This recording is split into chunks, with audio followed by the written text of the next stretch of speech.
من الشيطان اللعين الرجيم. بسم الله الرحمن الرحيم. الحمد لله رب العالمين بارئ الخلائق أجمعين، ثم الصلاة والسلام على رسوله الكريم أبي القاسم محمد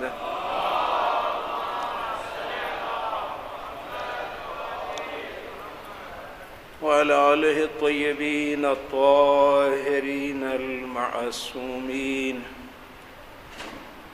الذين أذهب الله عنهم الرجس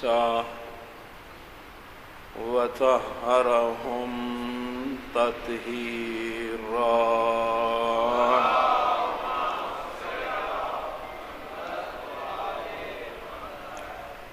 ورحمة الله على أحبابهم وأصحابهم منتخبين،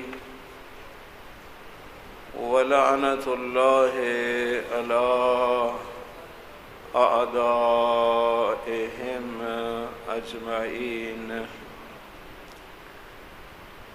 أما بعد، فقد قال الحكيم في كتابه: بسم الله الرحمن الرحيم. الذين آتيناهم الكتاب يتلونه حق تلاوته. صلوات پڑھیں.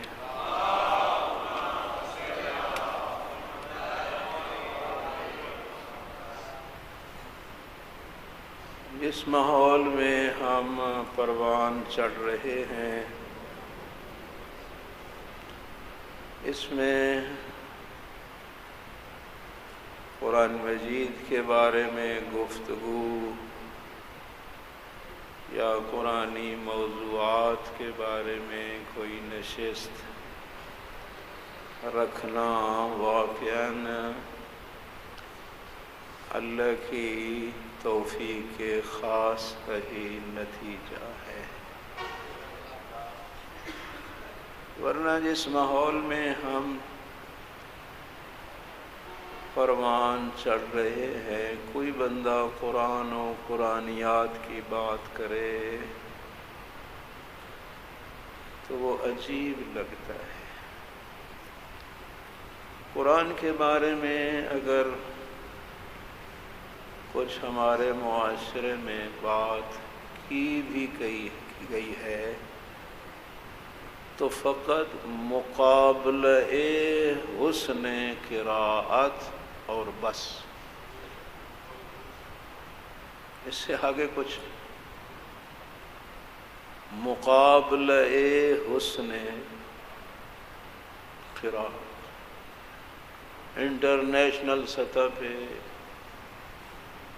یہی سیمینار ہو رہے ہیں، بڑے بڑے پروگرام ہو رہے ہیں، لیکن فقط ہدف کیا ہے؟ مقابلہ حسن قراءت. کوئی میں حسن قراءت کے مخالف نہیں، ہونا چاہیے، لیکن ہدف ہی انسان اسی کو بنا لے، یہ سوالیہ نشان ہے کہ ہدف ہی یہی حسن قراءت ہی رہے. ایک بہت بڑے مفسر ہیں، میں آیت اللہ جوادی عاملی، علوم قرآن کے بڑے ماہر شخصیت ہے. ان کی کتاب میں نے پڑھا تھا، کافی وقت ہو گیا ہے. انہوں نے تحریر کیا تھا کہ یہ مقابلہ حسن قراءت بھی اگر ان میں غور کیا جائے تو یہ بھی ایک قسم کی سازش ہے کہ الجھا دو حروف میں، مخارج میں، قرآن فہمی سے یہ دور رہے۔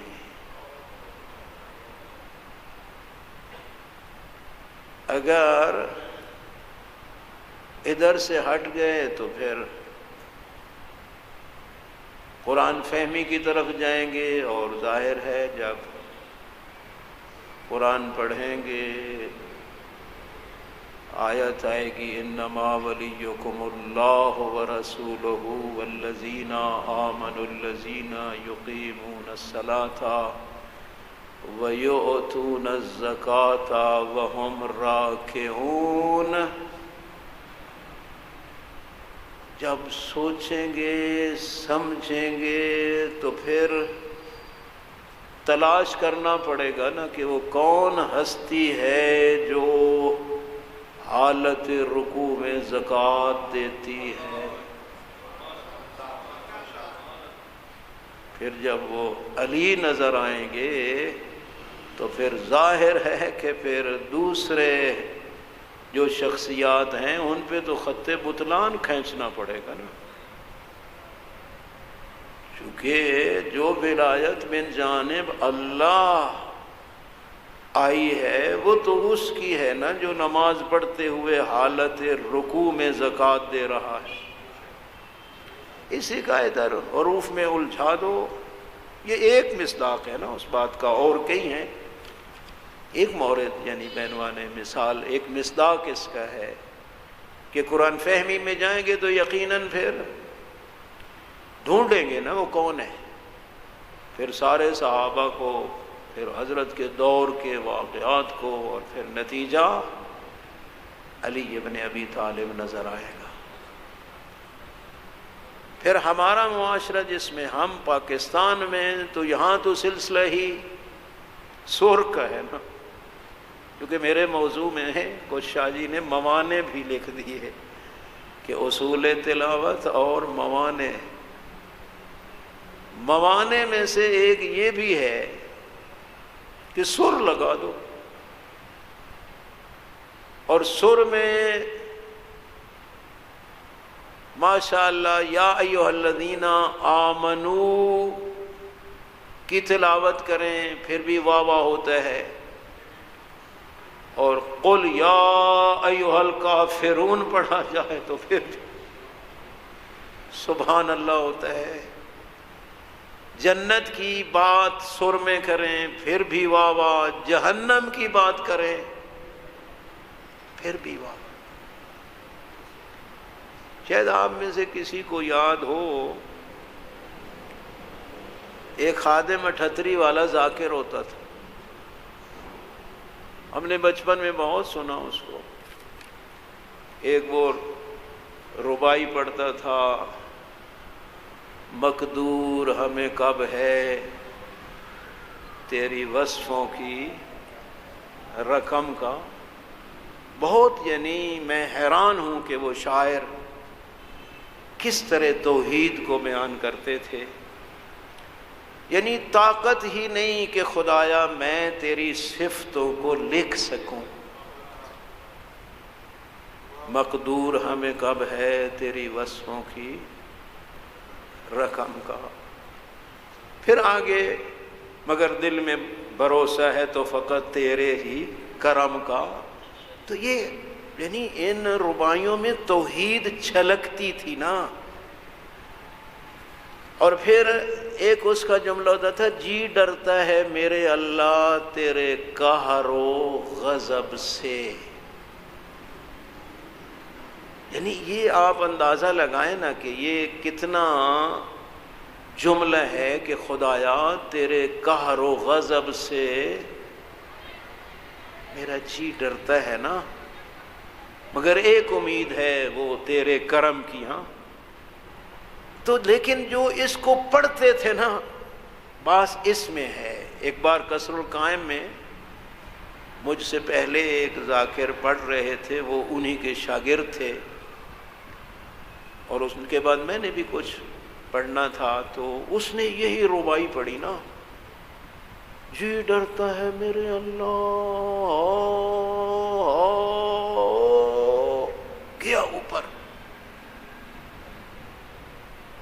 تو میں پھر کبھی کبھی وہ طالب علم والی رگ پھڑک جاتی ہے، تو میری جب باری آئی نا تو میں نے پھر خطبہ نہیں پڑھا، میں نے کہا ذاکر صاحب ٹھہرو، جس بندے کا جی ڈرتا ہو وہ اس انداز میں بیان کرتا ہے، یعنی اگر جی ڈرتا ہے تو پھر انداز بیان میں بھی تو یہ چیز ظاہر ہونی چاہیے نا کہ میرا جی ڈر رہا ہے۔ تو جس طرح وہ 38 والی ربائی، جی ڈرتا ہے میرے اللہ، اور پڑھنے والا او پتہ نہیں کہاں سے کہاں لے جا رہا ہو، تو آگے سبحان اللہ اور نعرے۔ حالانکہ حق تو یہ بنتا تھا نا کہ جب جی ڈرتا ہے میرے اللہ تو آگے سے چیخیں نکلے نا، پتہ چلے کہ لوگوں کا جو پڑھ رہا ہے اس کا بھی جی ڈر رہا ہے، اور جو سن رہے ہیں ان کا بھی جی اللہ کے قہر و غضب سے ڈر رہا ہے۔ سیم وہی کیفیت ہے ہمارے قرآن کی تلاوت کی۔ وہ 38 والی ربائی جس انداز میں پڑھی جاتی تھی یہی ہم قرآن پڑھتے ہیں۔ جہنم کی آیت، طبقات جہنم، اسفل سافلین کی آیات سر میں ہیں، کھڑے ہو کے داد دے رہے ہیں، واہ واہ واہ واہ واہ واہ۔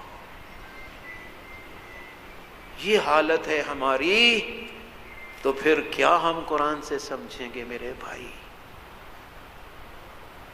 سر اور ہے، تجوید اور ہے، قرآن فہمی اور ہے، مقصد قرآن کچھ اور ہے۔ ہم اصلاً میں عرض کروں کہ جو قرآن جس مقصد کے لیے خداوند عالم نے نازل فرمایا تھا نا، عموماً ہم اس مقصد سے ہٹے ہوئے ہیں بالکل۔ یعنی عوام تو عوام ہے، خواص بھی بہت خاص الخاص لوگ ہوں گے جو موفق ہوں کہ قرآن مجید کو کتاب ہدایت سمجھ کے اس سے ہدایت حاصل کریں، بہت کم۔ ورنہ عموماً آپ دیکھیں ہماری معاشرے کی کیفیت، ماہ رمضان ہے ماشاءاللہ ہم تلاوت کر رہے ہیں، خدا سب کو توفیق دے، اس میں ہر ایک کا ہدف ہے جتنے زیادہ ختم ہوتے ہیں ہم اتنے زیادہ ختم کریں اور دادی اماں کو سیدھا جنت پہنچائیں، سب کا یہی، سب کا۔ ورنہ ماہ مبارک کی مبارک راتیں تھیں، حق تو یہ بنتا تھا میں قرآن سے ان راتوں میں ہدایت حاصل کرتا ہوں، قرآنی آیات میں میں غور کرتا ہوں۔ اس سے یہ نہ سمجھنا کہ قرآن کا پڑھنے کا مرنے والے کو کوئی ثواب نہیں ہے، کیونکہ عموماً میں عرض کرتا ہوں میرے سامنے ایک روایت ہے جناب سیدہ طاہرہ سلام اللہ علیہا کی آخری وصیت ہے، اس میں بی بی نے کہا کہ یا علی جب مجھے دفن کر لینا نا تو میرے چہرے کے سامنے بیٹھ کے قرآن کی تلاوت کرنا۔ یہ بی بی کی وصیت میں ہے۔ اس سے آپ سمجھ سکتے ہیں کہ مرنے والے کے لیے بھی قرآن پڑھنا سنت علوی ہے، لیکن مقصد یہ نہیں، وہ قرآن جو تیری اور میری ہدایت کے لیے تھا، یہ جو ہم زندہ ہیں ہماری ہدایت کے لیے تھا، ہم نے اٹھا کے قبرستان پھینک دیا مردہ لوگوں کے لیے۔ اصلاً مقصد میں چند ایک آیات آپ کے سامنے تلاوت کرتا ہوں کہ خداوند عالم نے قرآن جو نازل کیا ہے تو کس لیے؟ ھذا بیان للناس وہدی وموعظۃ للمتقین۔ سورہ آل عمران میں ہے کہ یہ جو قرآن مجید ہے نا، یہ سارے لوگوں کے لیے کھلی ہوئی کتاب ہے، بیان ہے، کوئی پوشیدہ نہیں ہے، واضح بیان اسی کو کہتے ہیں جو بات کھل کے کی جائے۔ اس میں ہدایت ہے، یعنی قرآن ہادی ہے، وموعظۃ للمتقین، اور خصوصی طور پہ صاحبان تقوی کے لیے یہ قرآن واعظ کا ایک ذریعہ ہے۔ واعظ وہی نصیحت، واعظ اس کلام کو کہتے ہیں کہ واعظ کے دل میں اگلے لوگوں کی محبت ہو اور وہ بات کرے تاکہ اس سے لوگ بیچارے ہدایت حاصل کر جائیں۔ صاحبان تقوی سے خداوند عالم کو اتنا پیار ہے کہ ان کو واعظ کرنے کے لیے قرآن مجید کو نازل کرتا ہے۔ انا انزلنا الیک الکتاب بالحق لتحکم بین الناس، کہ ہم نے یہ کتاب اور قرآن جو تیرے اوپر نازل کی ہے جو برحق ہے، ہم نے اس لیے نازل کی ہے کہ لوگوں کے درمیان قرآن کے مطابق حکومت کی جائے۔ یہ تحکم کا معنی یہ بھی آپ کر سکتے ہیں، لوگوں کے درمیان نظام حکومت، فیصلے قرآن کے مطابق ہونا چاہیے۔ ہم میں سے کون قرآن کی بات مانتا ہے؟ قد جاءکم من اللہ نور وکتاب مبین یہدی بہ اللہ من اتبع رضوانہ سبل السلام ویخرجہم من الظلمات الی النور بإذنہ ویہدیہم الی صراط مستقیم، کہ اے لوگو تمہارے پاس اللہ کی طرف سے ایک نور آیا ہے۔ نور کا معنی میں نے آیت اللہ العظمیٰ سید ابو القاسم الخوئی رحمت اللہ علیہ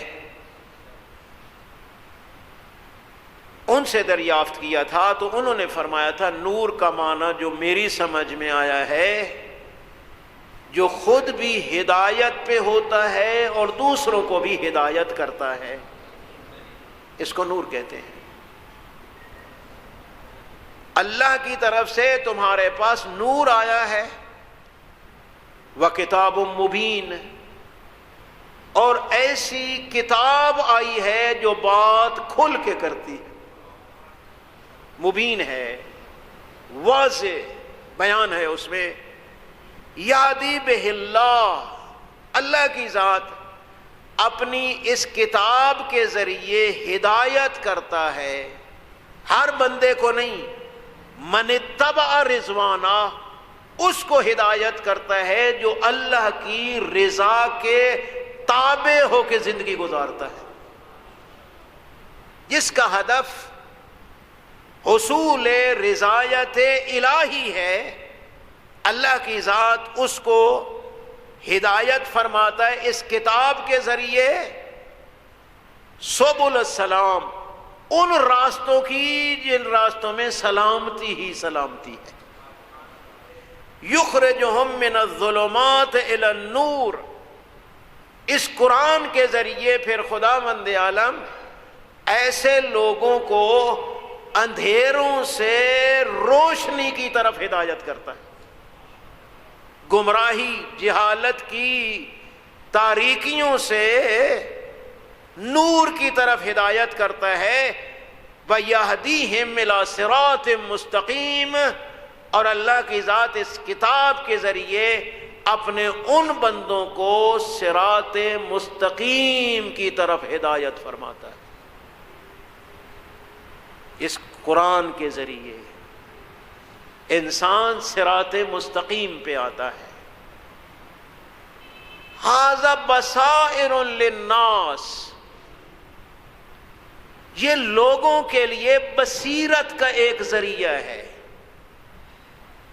قرآن پڑھنے سے لوگ بابصیرت ہو جاتے ہیں، ہدایت ہے، رحمت ہے۔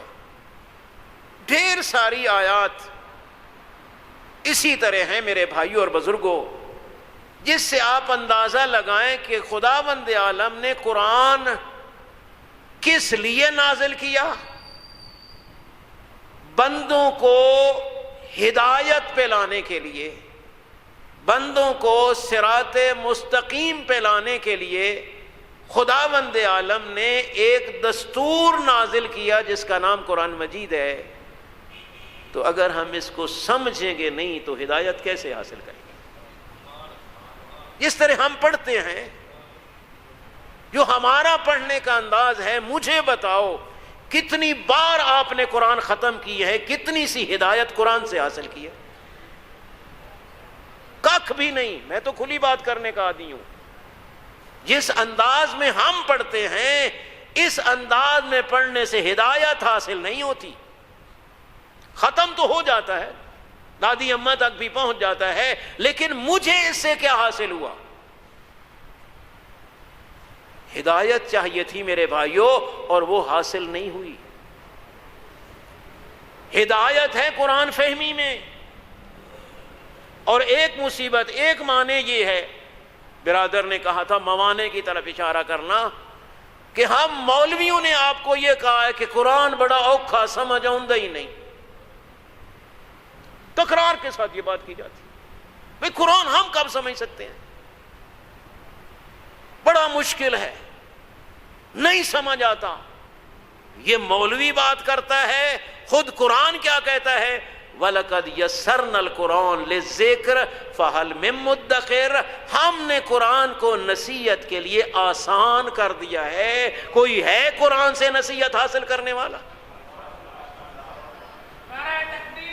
اللہ اکبر، یا رسول اللہ، یا اللہم صلی علی محمد وعلی۔ اس آیت کا تکرار ہے قرآن میں 2-3 بار، تو اسی ایک صورت میں اس کا تکرار ہے۔ اور لقد برادر جانتے ہیں کہ تاکید کے لیے آتا ہے، یقینی بات کے لیے آتا ہے۔ ہم نے یقیناً قرآن کو آسان کر دیا، للذکر، ذکر سے مراد یہاں نصیحت ہے۔ نصیحت حاصل کرنے کے لیے ہم نے قرآن کو بالکل آسان کر دیا ہے۔ فَحَلْ مِن مُدَّكِرٍ، اور کوئی ہے قرآن سے نصیحت حاصل کرنے والا؟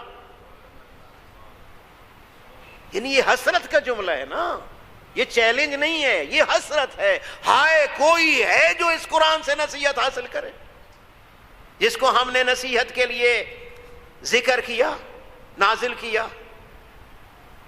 أَلَمْ يَعْنِ لِلَّذِينَ آمَنُوا أَن تَخْشَعَ قُلُوبُهُمْ لِذِكْرِ اللَّهِ وَمَا نَزَلَ مِنَ الْحَقِّ،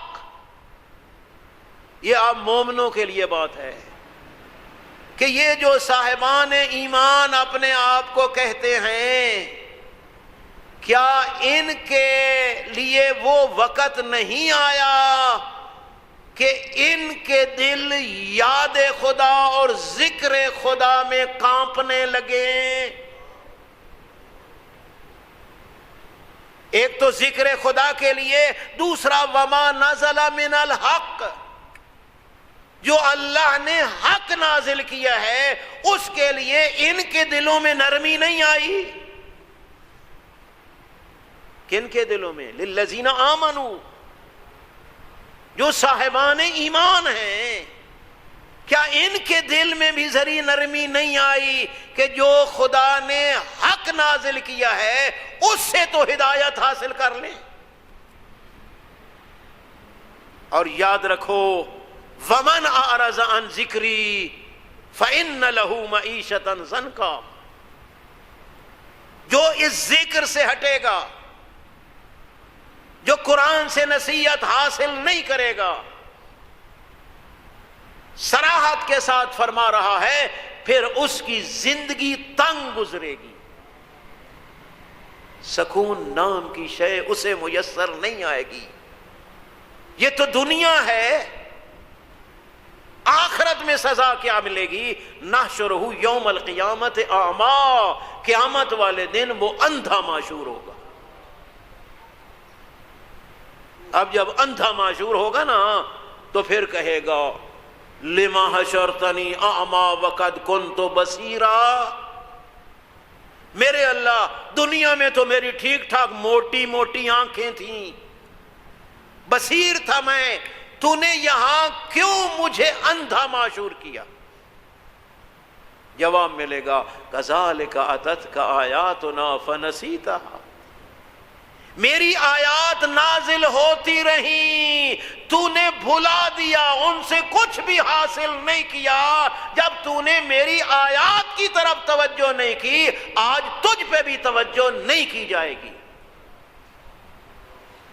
یہ صراحت ہے. میں متن آیت پڑھ رہا ہوں، تفسیر نہیں، ظاہر قرآن ہے جو ہمارے لیے حجت ہے میرے بھائیوں اور بزرگوں. اس لیے ضروری ہے کہ قرآن کی تلاوت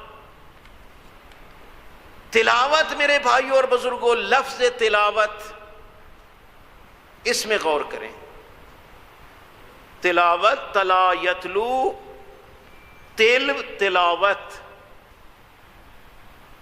تلاوت کا معنی پڑھنا نہیں ہے، یہ ذہن میں رکھیں. تلاوت کا معنی قرات نہیں ہے. قراء میں پڑھنا آتا ہے، تلاوت میں آتا ہے لفظوں کے تابع بھی کوئی شے ہو.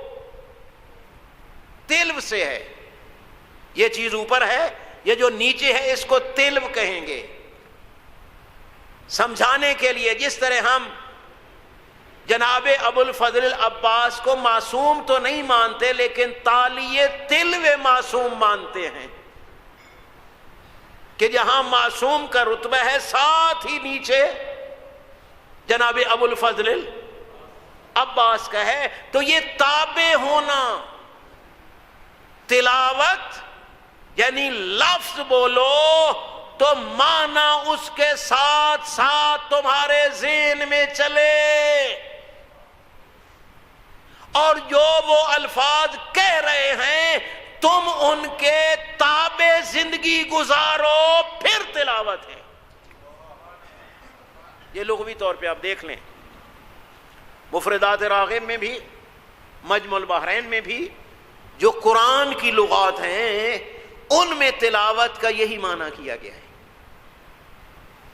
تلاوت یعنی اتباع، جو کہہ رہا ہے اس پہ عمل، اس کو تلاوت کہتے ہیں. بھائی لفظ تو ایک اوپر والا کیا کہتے ہیں، وہ ایک ڈھانچہ ہوتا ہے، اصل تو معنی ہے. ایک قشر ہوتا ہے نا، چھلکا اوپر والا، اندر بادام ہوتا ہے نا. تو میرے بھائیو ہدف وہ اوپر والا چھلکا ہے یا اندر والا بادام ہے؟ تو یہ لفظ اسی چھلکے کی مانند ہیں، اصل معنی ہے جس پہ ہم نے عمل کرنا ہے. لباس ہیں یہ لفظ، اصل وہ چیز ہے جس کو معنی سے آپ تعبیر کرتے ہیں. اور پھر وہ فقط پڑھنا نہیں، ذہن میں نہیں لے آنا، بلکہ اس کے تابع ہو کے زندگی گزارنا ہے. یہ میں نے لغت میں دیکھا اور بالکل معصوم کا فرمان اس کے مطابق آیا. صلوات پڑھیں، میں وہ حدیث بھی آپ کے سامنے پڑھتا ہوں. اللہم صلی علی محمد وعلی محمد.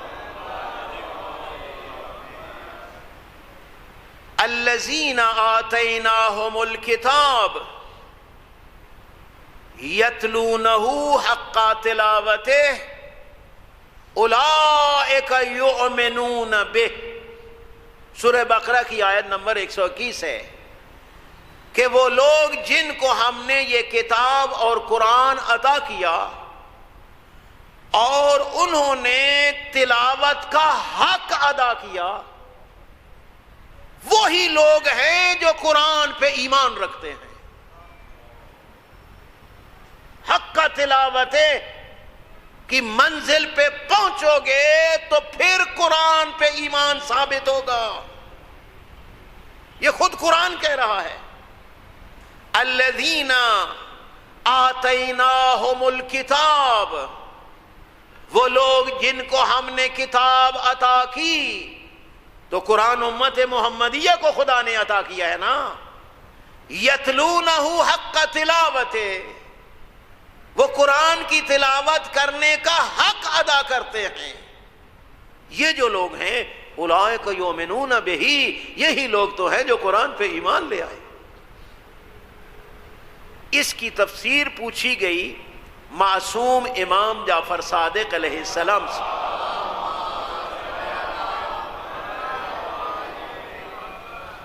کہ مولا یہ یتلونہ حق تلاوتہ کا معنی کیا ہے؟ معصوم فرماتے ہیں یرتلون آیاتہ، ٹھہر ٹھہر کے سمجھ سمجھ کے ان آیات کو پڑھتے ہیں. یتفقہون بہ، اور قرآن کی تہ تک جا کے سمجھ حاصل کرتے ہیں کہ قرآن کہتا کیا ہے. فقہ الفہم، یتفقہون تفقہ یعنی گہرائی تک جانا. یہی وجہ ہے کہ آپ کے مجتہد کو فقیہ کہا جاتا ہے کہ وہ گہرائی تک جا کے احکام خداوندی کا استخراج کر کے توضیحیں لکھ کے ہم تک پہنچاتا ہے تے ساڈی اس تے تک بھی نہیں پہنچی. یتفقہون، آیات میں تفقہ تدبر گہرائی تک جاتے ہیں. اور آگے یعملون باحکام، جو قرآن حکم دیتا ہے اس پہ عمل کرتے ہیں. غور کریں، یتلونہ حق تلاوتہ کا معنی کیا؟ یعملون باحکامہ، جو اللہ نے قرآن میں حکم نازل کیے ہیں ان پہ عمل کرتے ہیں. وَيَرْجُونَ وَعْدَهُ، جو اللہ نے نیک بندوں سے وعدے کیے ہیں کہ یہ تمہیں جنت دوں گا اگر یہ کرو گے، تو یہ لوگ ان وعدوں کی امید رکھتے ہیں کہ انشاءاللہ خدا ہمیں وہ جنت دے گا چونکہ ہم قرآن کے احکام پہ عمل کر رہے ہیں. وَيَخَافُونَ وَعِيدًا، ایک وعدہ ہوتا ہے، ایک وعید ہوتا ہے.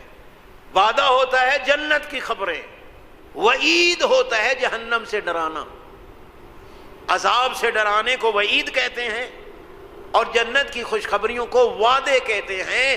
قرآن میں وعدہ بھی ہے اور وعید بھی ہے.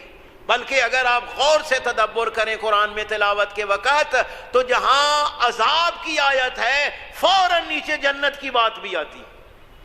خداوند عالم کا انداز ہی یہی ہے. پورے قرآن میں آپ کو تنہا عذاب کی آیتیں نہیں ملیں گی. میں نے بڑا دقت سے دیکھا ہے کہ جہاں بھی عذاب کی بات آتی ہے فوراً ساتھ جنت کی بات آ جاتی. تو یہ جو وعید ہوتا ہے، یہ عذاب، یہ حق تلاوت وہ ادا کرتے ہیں جہاں جنت کی امید رکھتے ہیں، وہاں جہنم سے ڈرتے بھی رہتے ہیں. یہ ہے تلاوت کرنے والوں کی شان. وَيَعْتَبِرُونَ بِقِصَصِ، قرآن میں جو قصے ہیں بھائی قوم لوط پہ عذاب آیا، فرشتوں نے اس طبقہ زمین کو اٹھایا، آسمان تک لے گیا، اور آسمان والوں نے ان کی چیخیں سنی اور پھر دے مارا زمین پہ اوندا۔ یہ قوم لوط کا واقعہ ہے۔ اس سے عبرت حاصل کرتے ہیں۔ عبرت کا معنی کیا ہے؟ کہ انسان سوچتا ہے کہ ان پہ یہ عذاب کیوں آیا،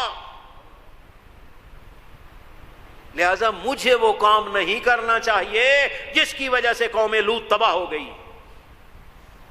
لیکن آپ دیکھیں آج کل تو ہمارے معاشرے میں ہم جنس پرستی رواج پکڑ رہی ہے، صراحتاً قرآن کے خلاف۔ قرآنی قصے کہانیاں نہیں، قرآنی قصے عبرت کے لیے ہیں۔ حق کے تلاوت یہ ہے کہ جو تلاوت کر رہا ہے، اگر کوئی قصہ آتا ہے کہ قوم پہ عذاب نازل ہوا ہے تو دیکھے وہ عمل ان کا کیا تھا، اس عمل کے قریب نہ جائے۔ یہ ہے حق کے تلاوت۔ اس کے بعد فرمایا یَأْتَمِرُونَ بِأَوَامِرِهِ، جتنے قرآن کے امر ہیں ان پہ عمل کرتے ہیں۔ وَيَنْهَوْنَ وَيَنْتَهُونَ بِنَوَاهِهِ، جن جن چیزوں سے قرآن نے روکا ہے ان سے یہ رک جاتے ہیں۔ یہ ہے حق کے تلاوت۔ اگلا جملہ بھی سننا، امام فرماتے ہیں ما هو واللہ حفظ آیاتہ ودرس حروفہ، اللہ کی قسم تلاوت قرآن کی آیتوں کو یاد کرنے کا نام نہیں۔ معصوم قسم کھا کے کہتے ہیں حق کے تلاوت قرآنی آیات کو یاد کرنے سے ادا نہیں ہوتا، قرآنی حروف کو مخارج سے ادا کرنے سے حق کے تلاوت ادا نہیں ہوتا۔ امام قسم کھا کے کہہ رہے ہیں ما ہوا واللہ حفظ آیات، اللہ کی قسم قرآنی آیات کو یاد کر لینے سے حق کے تلاوت ادا نہیں ہوتا۔ بدرس و حروف ہے، ان کے حروفوں کے درس یاد کر کے مخارج نکال لینے سے، بلکہ فرمایا حافظوا حروفا وَأَضَاءُوا حُدُودًا، ان بدبختوں نے قرآن کے حرف تو یاد کر لیے اور قرآن کی حدود کو ضائع کر دیا۔ وہی جو آغا عاملی نے بات کی تھی، تو مجھے یہاں سے شاہد ملا کہ بات ان کی برحق ہے، بات برحق ہے کہ الجھاؤ حروف میں، اصلاً معنی کی طرف جائیں ہی نہ۔ پہلے میں تعجب کرتا تھا آغا نے کیا کہہ دیا ہے، لیکن آج مجھے امام جعفر صادق علیہ السلام کا فرمان ملا اس پہ۔ لوگوں نے حروف کو تو یاد کر لیا، لیکن اضاءوا حدودا، جو قرآن نے حدیں معین کی تھی ان کو ضائع کر دیا۔ انما ہوا تدبر آیات والعمل باحکام، حق کے تلاوت ادا ہوتا ہے قرآنی آیات میں تدبر کرنے سے اور قرآن کے احکام پہ عمل کرنے سے۔ اور امام نے آگے آیت بھی بیان کی کتاب انزلناہ لیدبروا آیاتہ، کہ ہم نے قرآن کو نازل ہی اس لیے کیا ہے تاکہ آیات قرآنی میں تم غور و فکر کرو اور اس سے ہدایت حاصل کرو۔ یہ صادق آل محمد کا فرمان۔ خود مولے متقیان نے جو اوصاف متقین بیان کیے ہیں، نہج البلاغہ میں حضرت نے کیا بیان کیا ہے کہ اما اللیل فصافون اقدامہم طالین لإجزاء القرآن، دوسری میں ہے لإجزاء الکتاب یرتلونہ ترتیلا، کہ جو ہم متقی اور صاحب تقوی اور مومن ہیں وہ کیا کرتے ہیں، رات کو کھڑے ہو کے قرآن کے اجزاء کی تلاوت کرتے ہیں، آہستہ آہستہ ٹھہر ٹھہر کے سمجھ سمجھ کے۔ وَإِذَا مَرُّوا بِآیَةٍ فِيهَا تَخْوِیفٌ، اگر کوئی ایسی آیت سے گزریں جس میں خوف ہے، عذاب ہے، تو یہ کان تو کیا اپنے دل کے کانوں کو بھی کھول کے اس آیت کو سنتے ہیں، دل کے قلب کے یہ کان بھی کھول دیتے ہیں۔ اور نتیجہ کیا نکلتا ہے؟ فَاقْشَعَرَّتْ مِنْهَا جُلُودُهُمْ، اس سے ان کی جلد کانپنے لگتی ہے. وَوَجِلَتْ قُلُوبُهُمْ، فقط ظاہری اعضاء نہیں بلکہ ان کے دل بھی کانپنے لگتے ہیں. فَظَنُّوا أَنَّ سَحِيلَ جَهَنَّمَ وَزَفِيرَهَا فِي أُصُولِ آذَانِهِمْ، وہ سمجھتے ہیں کہ جہنم کی صدائیں ہمارے کانوں پہ اب بھی آ رہی ہیں. پڑھتے قرآن ہیں. اذا القوا فیہا سمعوا لہا شہیقا، ہے نہیں قرآن کی آیت؟ جب پھینکا جائے گا جہنمیوں کو جہنم میں تو اس کی آوازیں سنیں گے. فَإِذَا هِيَ تَفُورُ، اور زیادہ بھڑکے گی. تَقَادُ تَمَيَّزُ مِنَ الْغَيْظِ، اتنا بھڑکے گی کہ ہو سکتا ہے غصے کی وجہ سے پھٹ نہ جائے. تو اگر میں یہ آیت پڑھوں تو کیا سر میں پڑھوں تو واہ واہ ہونی چاہیے، یا اس آیت پہ مجھے رونا چاہیے؟ معصوم فرماتے ہیں جو ہمارے شیعہ ہوتے ہیں اور قرآن کی تلاوت کا حق ادا کرتے ہیں، وہ ان آیات پہ جا کے کانپتے ہیں، ڈرتے ہیں. اور اگر آ گئی دوسری آیت، وَإِذَا مَرُّوا بِآيَةٍ فِيهَا تَشْوِيقٌ رَكَنُوا إِلَيْهَا طَمْعًا، اگر ایسی آیت آ جائے جس میں جنت کی باتیں آئیں تو بالکل اس کے ساتھ چمٹ جاتے ہیں اور کہتے ہیں خدایا ہمیں یہ عطا فرما.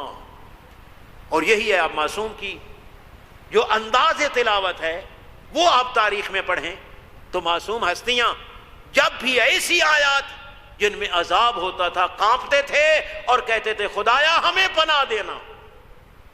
اور جب جنت کی آیتوں کی بات آتی تھی تو کہتے تھے خدایا ہمیں بھی عطا کرنا، حالانکہ خود وہ وارث جنت تھے، قسیم النار والجنت تھے، لیکن پھر بھی یہاں کانپتے ہوئے زندگی گزرتی ہے. انما المؤمنون الذين اذا ذكر الله وجلت قلوبهم واذا تليت عليهم آياته زادتهم ایمانا. مومن کی علامت یہ ہے کہ جب قرآن کی آیات کی تلاوت کی جائے تو اس کے ایمان میں اضافہ ہو، نہ لذت میں. ہم جب سر میں پڑھتے ہیں نا تو چسکے میں اضافہ ہوتا ہے، تبھی تو کھڑے ہو کے پتہ نہیں کیا کیا کہتے ہیں. ایمان میں نہیں، لذت آتی ہے. جب قاری لمبا کر کے پڑھتا ہے لذتیں آتی ہیں. لذتوں میں اضافہ نہیں ہوتا، آیات الہیہ کی تلاوت سے ایمان میں اضافہ ہوتا ہے. ایمان میں اضافہ ہوتا ہے، مومن کے ایمان میں اضافہ ہوتا ہے. اس لیے میرے بھائیوں اور بزرگوں، اب آپ نے میرا مدعا سمجھ لیا ہوگا کہ قرآن مجید یہ فقط زبانی لکلکہ نہیں ہے، یہ کتاب ہے جو تیری اور میری ہدایت کے لیے آئی ہے. اس سے ہدایت حاصل کرنا ہے، اور ہدایت حاصل تب بھی ہوگی جب حق کے تلاوت ادا کریں گے. اور حق کے تلاوت ادا کیا ہوتا ہے؟ قرآن کے احکام پہ عمل کرنا، جنت کی آیات کے لیے دعا کرنا، عذاب والی آیات جب آئیں تو اللہ سے پناہ مانگتا. اس طرح اگر زندگی گزر جائے تو پھر یقیناً قرآن کے سائے میں. اور خود معصوم نے فرمایا جب جتنی پریشانیاں آ جائیں تو پریشان نہیں ہونا، علیکم بالقرآن، قرآن کے سائے میں چلے جانا. سید الانبیاء نے ارشاد فرمایا ستکون بعدی فتن، میرے جانے کے بعد فوراً فتنے اور فساد شروع ہو جائیں گے.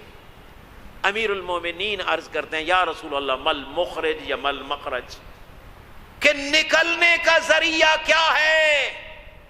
آپ کے بعد فتنے، آپ جو مرض بتا رہے ہیں علاج بھی تو بتائیں. حضرت نے ارشاد فرمایا مخرج کتاب اللہ، قرآن مجید، اس کے سائے میں چلے جاؤ گے، سارے فتنہ اور فساد سے نجات پا جاؤ گے. صلوات پڑھیں ذرا معصوم کی ذات پہ.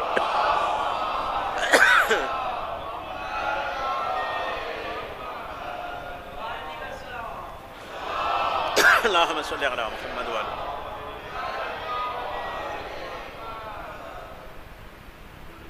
تو مولانا نے فرمایا تھا تھوڑا تلاوت کے آداب بھی. تو تلاوت کرنے کا جو ظاہری آداب ہیں، پہلا ادب ذرا غور کرنا، نظفوا طریق القرآن. قیل یا رسول اللہ ما طریق القرآن؟ قال افواہکم. جب قرآن کی تلاوت کرنے لگو تو قرآن کا جو راستہ ہے پہلے اس کو صاف کرو. قرآن کی تلاوت کا جو راستہ ہے اس کو صاف کرو. پوچھا گیا مولا وہ راستہ کون ہے؟ فرمایا آپ کا منہ، زبان. زبان پاک ہونی چاہیے جس سے قرآن کی تلاوت ہو. اگر یہ زبان جھوٹ بھی بولتی ہے، یہ غیبت بھی کرتی ہے، تو قرآن کب میرے بھائیوں میرے ایمان میں اترے گا؟ جہاں سے جانی ہے وہ جگہ ہی خراب ہے. نظفوا، نظافت. جہاں ظاہری نظافت چاہیے وہاں باطنی بھی چاہیے. طہارت شرط ہے نا، طہارت از حدث بھی شرط ہے، از خبث بھی شرط ہے. کیوں؟ لا یمسہ الا المطہرون. قرآن کو کوئی ٹچ نہیں کر سکتا مگر وہ جو مطہر ہو، باطہارت ہو. اس میں اگر آپ غور کریں تو ایک تو ظاہری نجاست ہے، اس سے اپنے اعضاء کو پاک کریں. دوسرا وضو کریں، اگر غسل ہے تو ذمہ غسل کریں، اور اگر کوئی مانع ہے تو پھر تیمم کریں. یہ ہے ظاہری طہارت. لیکن مجھے بتاؤ، میں باوضو ہوں لیکن ہوں حرام خور. جسم تو میرا پاک ہو گیا، اندر پلید ہے. لکھا ہے میرے بھائیوں، یہ بھی آغا عاملی نے لکھا ہے، ظاہر پاک ہوگا تو ظاہر تک پہنچے گا، باطن پاک ہوگا تو گہرائیوں تک پہنچے گا. کوئی جتنا اندر سے پاک تر ہوتا جائے گا اتنا علوم قرآن کے قریب ہوتا جائے گا. گہرائیوں تک پہنچنے کے لیے باطنی طہارت بھی ضروری ہے. فقط وضو پہ اکتفا نہ کرو، اپنے اندر کو پاک کرو. جہاں جانا ہے اس نے. ہدایت تو تب ہوگی نا کہ میں خود بھی تو اس لائق بنوں، چونکہ ہادی ہے متقیوں کے لیے. تو مجھے بتاؤ، حرام خور، سود خور، رشوت خور کتنا ایک متقی ہوتا ہے؟ شراب خور اور جتنی برائیاں ہیں مجھے بتاؤ تو صحیح، کیا اثر ہوگا قرآن پہ؟ نہیں ہوتا. اس لیے طہارت سے مراد فقط اب ظاہری نہ لیں، فل پاک ہو جائیں. اس لیے بعض علماء نے تو یہاں لا یمسہ الا المطہرون کے بارے میں یہ کہا ہے کہ قرآن کی حقیقی تفسیر وہی جانتے ہیں جن کی شان میں آیت تطہیر نازل ہوئی ہے. وہ کیوں جانتے ہیں؟ چونکہ پاک ہیں، طیب اور طاہر ہیں. طاہر سے فائدہ حاصل کرنا ہے نا، تو ضروری ہے بندہ خود طاہر ہو. پلید اس طاہر سے کیا فائدہ اٹھائے گا؟ اس لیے طہارت سے مراد فقط وضو تک نہ رہے.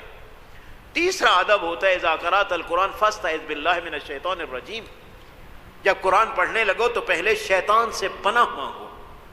ہم نے پناہ فقط اعوذ باللہ من الشیطان الرجیم تک رکھ دی کہ زبانی طور پہ کہہ دیا اعوذ باللہ من الشیطان الرجیم بس پناہ ہو گئی. نہیں میرے بھائیو،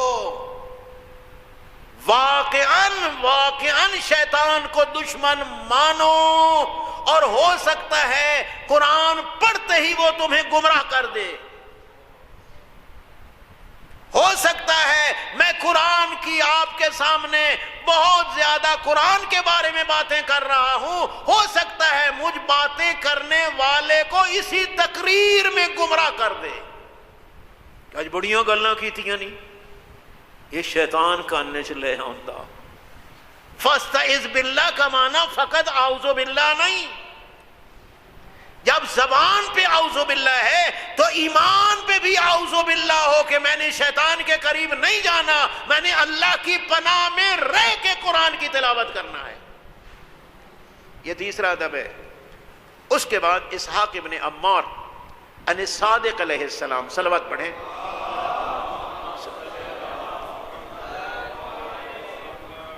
قلت له جعلت فداق انی آفظ القرآن على ظہر قلبی فاقرأ على ظہر قلبی افضل ام انظر فی المصحف قال بل اقرأ وانظر فی المصحف فهو افضل اما علمت ان النظر فی المصحف عبادہ، کہ اگر میں حافظ ہوں تو کیا قرآن کو یاد ہی پڑھتا رہوں یا قرآن کھول کے اوپر سے پڑھوں؟ ہوتے ہیں لوگ حافظ ہوتے ہیں، تو حافظ قرآن کس طرح پڑھے؟ آیا کھول کے پڑھے یا زبانی پڑھے؟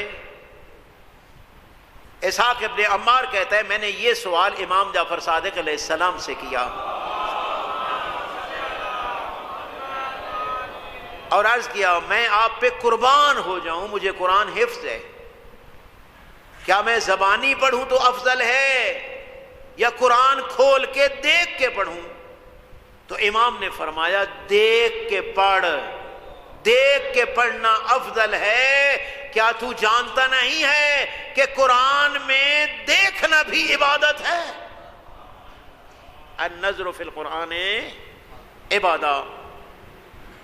یہ چوتھا ادب۔ پانچواں رتل القرآن ترتیلا، سپیڈ سے نہیں۔ رتل القرآن کا معنی ہے بین ہو تبیانا، ہر ہر لفظ ہر ہر حرف جدا کر کے پڑھ، سمجھ آنی چاہیے کہ کیا پڑھ رہا ہے۔ ہمارے ایک حافظ صاحب تھے، اگر کی رحمت کرے، سپیٹوں میں منٹوں میں قرآن پڑھتے تھے نا، اور راجہ صاحب، راجہ نے خدا رحمت کرے، آیت اللہ مہدی حکیم آئے تھے، آپ کو یاد ہوگا، جو میری عمر کے ہیں، آقا محسن حکیم کے فرزند۔ یہاں جب وہ حالات وہاں خراب ہوئے تو یہاں آئے، تو ہمارے دوستوں نے، بزرگوں نے کہا بھئی حافظ صاحب کو پیش کرتے ہیں جو سپیڈ سے پڑھیں گے نا، وہ 2.5 منٹ جی پڑھ لیں دے، 3 منٹ جی پڑھ لیں دے، ایسے بات۔ حافظ صاحب نے شروع کیا نا، آقا مہدی حکیم صاحب فرماتے ہیں او اس کو چپ کراؤ، قرآن کو اس طرح قتل نہ کرے۔ روک دی انہوں نے۔ یعنی ہمارا رواج کیا ہے؟ سپیڈ۔ معصوم کیا کہتے ہیں یا قرآن خود کیا کہتا ہے؟ رتل القرآن ترتیلا، ٹھہر ٹھہر کے سمجھ سمجھ کے پڑھ۔ 2 آیتیں ہی پڑھ لے گا تو کافی ہے، بجائے اس کے کہ سارے کو قتل کر دے۔ سپیڈیں نہیں، سوچ، فکر، تدبر۔ پھر فرمایا اقرأ القرآن بإلحان العرب، قرآن کو سرائکی میں نہ پڑھو۔ ہمارے ہاں تو پیش نماز بھی سرائکی میں پڑھے تو اسے پیچھے چاس سوندی، ڈھیر سارا پد کر کے آندے مولوی تیرے پیچھے بڑا سواد آندا۔ وہ نماز کے لیے آتے ہو، سواد کے لیے آتے ہو۔ اقرأ القرآن بإلحان العرب، لہجہ عرب میں قرآن پڑھو، عربی میں نازل ہوا ہے، سرائکی میں نہیں۔ وَأَصْوَاتِهَا، عربوں والی آواز میں قرآن پڑھو۔ وَإِيَّاكُمْ وَلَهُونَ أَهْلَ الْفِسْقِ، فاسق فاجر لوگوں والا لہجہ قرآن پڑھنے میں مت اپناؤ، جو آپ سٹیجوں پہ سن رہے ہوتے ہیں۔ وَأَهْلِ الْكَبَائِرِ، گناہان کبیرہ میں جو ملوث ہیں ان کے لہجے میں قرآن مت پڑھو۔ اور حضرت نے پھر یہ بتایا بھی صحیح، فَإِنَّهُ سَيَجِيءُ مِن بَعْدِ أَقْوَامٌ يُرَجِّعُونَ الْقُرْآنَ تَرْجِيعَ الْغِنَاءِ، میرے بعد قوم آئے گی جو قرآن کو گڑگڑی کے ساتھ غنا میں پڑھیں گے. سید الانبیاء نے فرمایا، حضرت نے فرمایا قلوبہم مقلوبہ، یہ وہ لوگ ہیں جن کے دل ہی الٹے ہیں، الٹے. اور آگے تو عجیب جملہ ہے وَقُلُوبُ مَن يُعْجِبُهُمْ شَانُهُمْ، جو آگے واہ واہ کر رہے ہیں ان کے دل بھی الٹے ہیں. اگو جڑے نعرے مرندے ہاں کریں نا جناب، اسے ہاتھ ہی نعرے لگ جاندے. یہ کون ہے لوگ؟ قلوبہم مقلوبہ. سید الانبیاء فرماتے ہیں ان کی فطرت الٹی ہو چکی ہے، جو آگے دادے دے رہے ہیں. یوجبہم یعنی جو ان کو پسند ہیں. یوجب کا معنی یہی ہوتا ہے کہ جو ان کو پسند کر رہے ہیں کہ بڑا سونا پیا پڑتا ہے، وہ بھی ان کی حالت بھی یہی ہے، ان کے دل ٹیڑھے بلکہ الٹے ہیں. اس کے بعد قلت لعلی ابن الحسین علیہ السلام اللہم صلی اللہ علیہ وسلم ای الاعمال افضل؟ قال الحال المرتحل. قلت وما الحال والمرتحل؟ قال فتح القرآن و ختمہ. مولا میں کس طرح قرآن پڑھوں جو افضل ہے؟ فرمایا حال اور مرتحل کی طرح پڑھ. کہتے ہیں میں نے کیا پتا حال اور مرتحل کیا ہے؟ مولا حال اور مرتحل سے کیا مراد ہے؟ فرمایا قرآن کو کھول، اول سے شروع کر، سارا ترتیب سے پڑھتا جا جس طرح قرآن میں سورتیں ہیں. انہیں وچوں ٹکڑے ٹکڑے پڑھنا. حال مرتحل کیا ہے؟ ہم سے شروع کیا ہے تو پھر بقرہ کو پڑھ، پھر آگے آل عمران کو پڑھ، اسی طرح جا اور والناس تک پہنچ، پھر اول سے شروع. یہ قرآن پڑھنے کا طریقہ امام علی زین العابدین علیہ السلام نے فرمایا. اور پھر فرمایا کہ غمگین لہجے میں پڑھ، حزین لہجے میں. ان ابا جعفر کان احسن الناس صوتا بالقرآن. آپ کے امام محمد باقر علیہ السلام سارے لوگوں سے حسین قرآن کی تلاوت کرتے تھے نماز شب کے ٹائم. فَيَمُرُّ بِهِ مَارُ الطَّرِيقِ. اس وقت جو لوگ جن میں ماشکی کا بھی تذکرہ ہے، سقا لوگ پہلے جاتے ہیں نا، پانی پہنچاتے ہیں رات کے ٹائم ہی، وہ جب گزرتے تھے کہ باقر العلوم قرآن پڑھ رہے ہیں، وہ رک جاتے تھے اور معصوم کے قرآن کی تلاوت کو سنتے تھے. ایسے پیارے انداز میں، حزین انداز میں.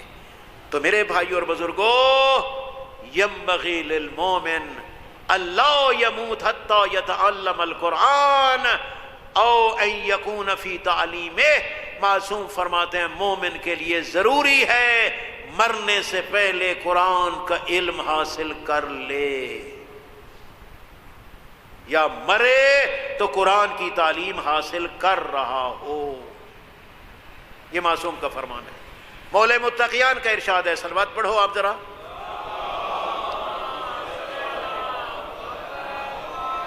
فرمایا تعلم القرآن، تعلیم قرآن حاصل کرو. فَإِنَّهُ أَحْسَنُ الْحَدِيثِ، سب کلاموں سے حسین کلام قرآن ہے. وَتَفَقَّهُ فِيهِ، تھوڑا پڑھو نہیں، اس میں غور کرو، اس کو سمجھو. فَإِنَّهُ رَبِيعُ الْقُلُوبِ، جو قرآن کو پڑھ کے سمجھتا ہے، یہ سمجھنا دلوں کی بہار ہے. ہمارے دلوں پہ تو خزاں ہے نا ہمیشہ، اگر چاہتے ہو وہاں بہار آ جائے تو قرآن پڑھو اور سوچو اور غور کرو. وَاسْتَشْفَهُ بِنُورِهِ، قرآن کے نور سے شفا حاصل کرو. فَإِنَّهُ شِفَاءٌ لِمَا فِي الصُّدُورِ، یہ جو قرآن کے نور سے شفا ملتی ہے، بدنی شفا نہیں، دل کی بیماریوں کی شفا ملتی. وَأَحْسِنُ تِلَاوَتَا، اچھے طریقے سے، حسن میں، حسین طریقے سے تلاوت کرو. فرمایا یاتی علی الناس زمان، امیر المومنین فرماتے ہیں وہ زمانہ بھی آ جائے گا کہ لا یبقی فیہ من القرآن الا رسم، کہ قرآن کا فقط یہ رسم الخط رہ جائے گا، جس طرح ہمارے ہاں ہے۔ وَلَيْسَ عِنْدَ أَهْلِ ذَلِكَ الزَّمَانِ صَلْعَ أَبْوَرْ مِنَ الْكِتَابِ إِذَا تُلِيَ حَقَّ تِلَاوَتِهِ، یہاں بھی وہی حق تلاوت معصوم نے فرمایا۔ کہتے ہیں اس معاشرے میں جب وہ زمانہ آئے گا سب سے بے قیمت شے قرآن ہوگی۔ کب؟ جب تلاوت کا حق ادا کیا جائے۔ حق تلاوت کیا ہے؟ لوگوں کو سمجھایا جائے، خود عمل کیا جائے۔ لوگوں یہ قرآن کہہ رہا ہے غیبت نہ کرو، زنا نہ کرو، سود نہ کھاؤ۔ جو ایسی باتیں کرے گا اس کی بات سننے کے لیے بھی تیار کوئی نہیں۔ وَلَا أَنفَقْ مِنْهُ إِذَا حُرِّفَ عَنْ مَوَاضِعِهِ، لیکن اگر تروڑ مروڑ کے پیش کرو گے تو پھر قرآن بڑی قیمت والا ہوگا۔ ایک ایک مجلس دا کئی کئی لکھ، تروڑ مروڑ کے اپنے مزاج کے مطابق جو تفسیر کرے گا۔ معصوم نے فرمایا القرآن عہد اللہ الی خلقہ، او بندگان خدا، یہ جو قرآن ہے اللہ کا عہد ہے اپنے بندوں کی طرف۔ بندگان خدا ینبغی للمرء ان ینظر فی عہدہ، ہر بندے کو چاہیے جو اللہ کا عہد ہے اس میں تو غور کرے خدا کہتا کیا ہے۔ اس لیے میرے بھائی اور بزرگوں میری گزارش ہے، خصوصاً یہ راتیں جو ماشاء اللہ قرآن کے نزول کی ہیں ان میں عادت پیدا کریں۔ دو دو چار چار آیتیں بے شک ترجمے میں جائیں، تفسیر میں جائیں، دیکھیں کہ خدا کہتا کیا ہے۔ آپ کو پتہ ہے نا معصوم کا کیا فرمان ہے کہ علی جب چاہے علی کا اللہ علی سے باتیں کرے تو علی قرآن پڑھتا ہے، اور علی جب چاہے خود اللہ سے باتیں کرے تو علی نماز پڑھتا ہے۔ خدا بند عالم ہمیں صحیح طور پہ قرآن مجید کی تلاوت کرنے کی توفیق مرحمت فرمائے، اور حق کے تلاوت ادا کرنے کی توفیق مرحمت فرمائے۔